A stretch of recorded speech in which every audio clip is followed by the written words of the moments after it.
طیارہ جو ہے یہ میرے خیال میں اس کا مینوفیکچرر بھی یہودی ہے۔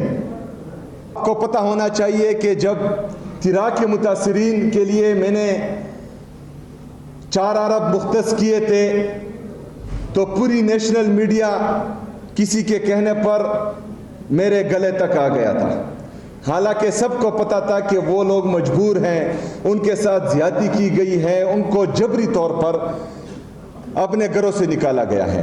لیکن آج $37 ملین سے پنجاب کی جعلی وزیراعلیٰ اپنے لیے طیارہ خریدتی ہے، جو بڑے بڑے ارب پتی اور کرب پتی لوگوں کے لیے ہوتی ہیں۔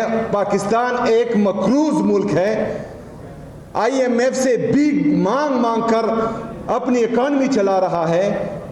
یہاں پر اپنی عوام کے لیے ہم 4 ارب روپے دیتے ہیں، اس پر واویلا مچا دیا جاتا ہے، لیکن $37 ملین سے 11 ارب روپے سے ایک وزیراعلیٰ اپنے لیے طیارہ خریدتی ہے، اپنی عیاشیوں کے لیے تیاریاں خریدتی ہے، اپنے ناشتوں کے لیے طیارہ خریدتی ہے، مری کے چکر لگانے کے لیے طیارہ خریدتی ہے، باہر شاپنگ کرنے کے لیے طیارہ خریدتی ہے، اور ہمارا میڈیا اس پر کچھ نہیں کہتا۔ یہ نا انصافی ہے، یہ امتیازی سلوک ہے۔ ٹھیک ہے، میں غلطی کرتا ہوں، آپ میرے خلاف بولیں، لیکن پاکستانی قوم کا پیسہ اس طرح سے ضائع ہو آپ لوگوں کو بولنا چاہیے۔ یہ آپ کے ٹیکس کا بھی پیسہ ہے، اس پر بھی نہیں آواز اٹھائی گئی۔ اور یہ طیارہ جو ہے یہ میرے خیال میں اس کا مینوفیکچرر بھی یہودی ہے، مطلب یہ اسرائیلی طیارہ انہوں نے خریدا ہے۔